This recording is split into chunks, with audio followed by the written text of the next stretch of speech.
Terri Harper versus Cecilia Braekhus. After winning the WBA and IBO super welterweight title last year, Terri Harper is defending her title against the experienced and still skillful Cecilia Braekhus. Harper has a lot going in her favor going into this fight. Can she capitalize it? Can she retain her title? Let's get into it. Let's start with the champ, Terri Harper. 12 wins, 1 loss, 1 draw, 6 wins by way of knockout. Since her loss a few years ago to Alicia Baumgartner, she's moved up in weight and got back to her winning ways. Harper is skillful, she's tough, she's strong. The interesting thing, right, is that Harper started her career in the professionals, right, at 140 pounds. I believe it was. And her second fight was at 154 and then back to 135. And she stayed there for a few years before going to 130. She fought Baumgartner at 130. That was a fight where you could see the speed difference between the two women. And even though she was a champion in that division, I think originally where she started at 154, right? I think this might be the best bet for her. At 154, going back to her last fight, I mean, she looked good, she looked fit, she looked explosive, her footwork was good, and what she was able to do in the smaller division, she's able to carry that to this one. Terri Harper can fight, man. I think right now she's one of the best, especially in the division that she's in. And I have to give her credit for how she bounced back after she lost her first fight. I think when you lose a fight, how you lose that fight matters. And I don't think she fully respected the power of Baumgartner because the shot she walked into, she didn't even try and block it. She just came forward and Baumgartner put that right hand out quickly and it caught her in the right spot. And it was a scary, devastating knockout, man. And when you get knocked out like that, you know, psychologically, it can mess with you if you don't find the right way how to approach it. But she's been able to put that behind her and keep pushing forward. And that's what life is about, man. Whenever you get set back in life, you got to take time to regroup, gather yourself, get a new plan, and then move forward with the strength that you have and just keep going. In her comeback fight, she fought Yamila Alabanida, who has a respectable record in her own right. But you wanted to see how Terri Harper would respond coming off her loss. Would she be hesitant? Would she be afraid to get hit? All questions that can only be answered inside the ring. Alabanida is a busy fighter, man. She likes to bring the fight, and she isn't afraid to let her hands go. But early on, Harper used her jab and her feet to keep her opponent honest and at a bit of a distance. But Harper was faced with some adversity, man. She got a cut underneath her eye. So really for a comeback fight after a loss, you don't want to face those type of adversities. It's supposed to be, you know, a little smooth where you can get your rhythm. But no, that wasn't the case for her. She had to fight through a little bit more than probably what she wanted to deal with in that fight against someone who is aggressive, against a busy fighter. But she kept her composure, she stayed disciplined, and didn't force the fight and took the shots that was opened up to her. She slipped and moved and kept the fight in the center of the ring, landed good combinations from in close, and the uppercut was effective in that fight. All in all, I thought it was a pretty good comeback fight, but she did look like she played it a little bit safe. She did enough to win. She kept it at a distance and just outboxed her opponent, but she didn't look fully back to that confident Terri Harper, but she was progressing. It was on the right track. Now, when she fought Hannah Rankin last year for her belts, she looked much better, more confident, sharper, accurate, quick, explosive. She let off good combinations. She just looked like the Terri Harper of old, maybe even a little sharper. Right? She looked very sharp in that fight. Rankin just couldn't keep up with the speed and footwork, and Rankin wants to make it a brawl, and Harper just outboxed her, pieced her up for most of that fight. You know, she wasn't forcing the shot. She was drawing her in, using feints to set up the shot she wanted, and then she would use her speed and her footwork to get out of range. Man, the speed was a big difference in that fight. It was easy to see that Hannah Rankin just wasn't as quick.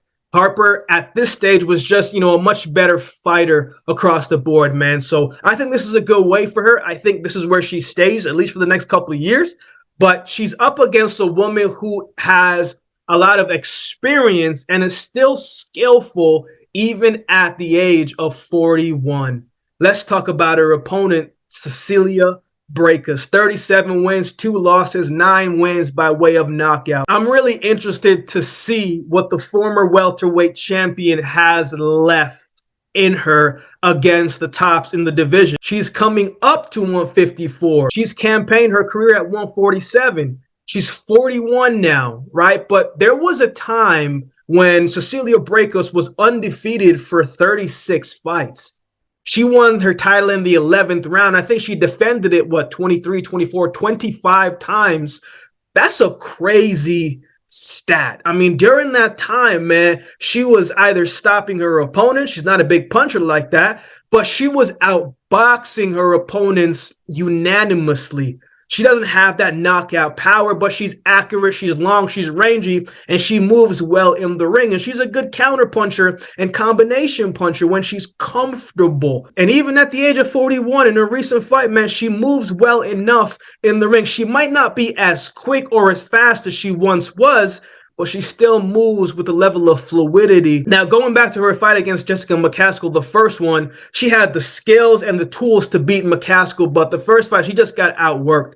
She didn't fight a very disciplined fight like she usually does, using her jab and doubling it up if she needs to, and using her feet to stay off of her back foot and using the whole ring to maneuver. She got sucked into fighting an in-close fight, which is more of a Jessica McCaskill fight. And I also think, it's also tough fighting McCaskill because of her style and some of the stuff that she does is very unorthodox. Example, McCaskill dips her head quite a bit. And every time Cecilia Braekhus saw that, she would miss the timing just slightly. She would be punching down and she wouldn't hit the moving target. However, she did make some adjustments in the second half of the fight and went back to fighting her fight with the distance, using the jab and capitalizing off the simple 1-2 combinations and able to move. But it took her too long to get going, and McCaskill was in a groove and she wasn't able to overcome the slow start and she lost the fight. Now, in the second fight, again, it took her a few rounds to get going. She got popped in the first round. She was hurt in the first round, and she got popped in the second round. She was hurt in the second round as well. She was just a little bit more reckless with her defense in the second fight. McCaskill was landing the more eye-catching shots. The overhand right connected a lot for McCaskill.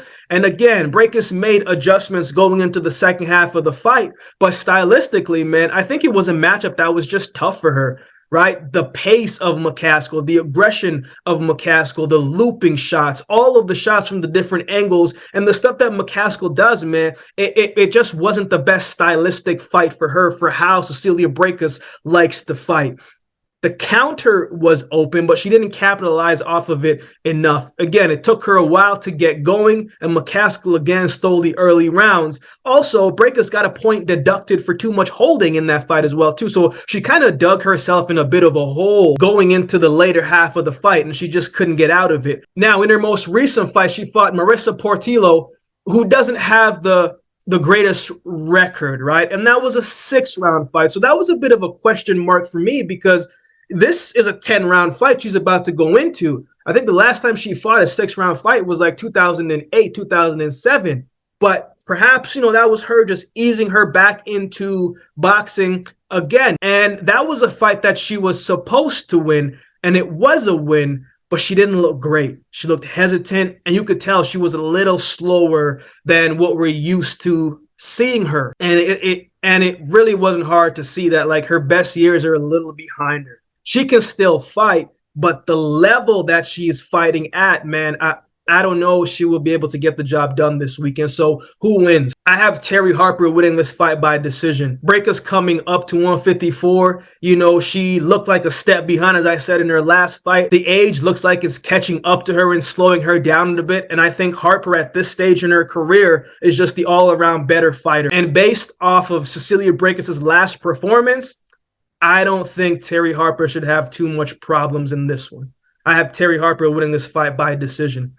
What are your thoughts on this fight? Who do you have winning? Let me know in the comment section below. If you would like to support the channel, there's a couple ways you can do so. You can like, comment, share, and subscribe to the channel. If you would like to support by way of donation, you can find options in the description below. Also, my Cash App handle will be on screen as well. Any amount goes towards the growth of this channel and will be greatly, greatly appreciated. We recently just started membership on the channel. I don't always get to do all of the suggested videos you guys suggest in the comments section, but if you become a member, those suggested videos will rise to the top and I will do my best to get those done for you.